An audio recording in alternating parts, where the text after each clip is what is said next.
It is a truth universally acknowledged that everybody in history pooped.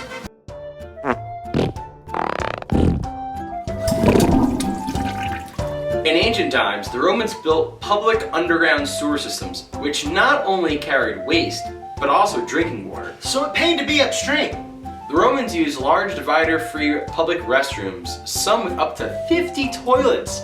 Many people read prayers and protection spells to keep safe from demons, rats biting their bums, and open flames that could flare up with methane pockets. In the Middle Ages, where you pooped largely depended on your class. Lower class people pooped in chamber pots, aka a jerry, gazunger, a po, thunderpot. If you were really poor, a bucket. In medieval London, it was illegal to empty these out the window. Not that it stopped many people. Most people carried their full chamber pots to a nearby stream and river and emptied them there. Larger houses had attached latrines which drained into cesspits, which were emptied by men called gong farmers, or gong farmers, who would then carry the waste to the streams and rivers. The gong farmers of London would end their shift bathing in the River Thames, which was probably only slightly cleaner than themselves.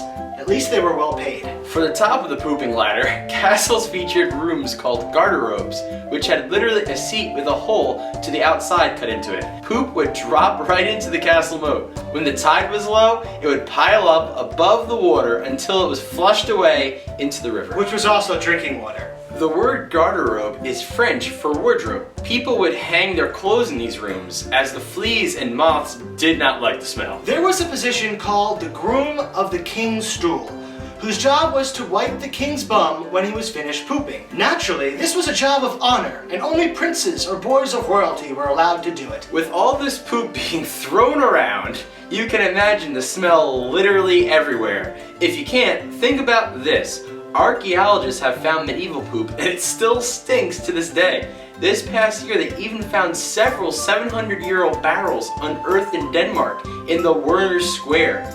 Boy, do we stink, Brandon. Finally, in 1596, a man named John Harrington, who was actually an English poet, invented a flushing toilet for Queen Elizabeth I. But it was so loud it scared her from using it. It did, however, become popular to call this new invention after its creator, John. By the 1850s, over 400,000 tons of sewage were flushed into the River Thames each day.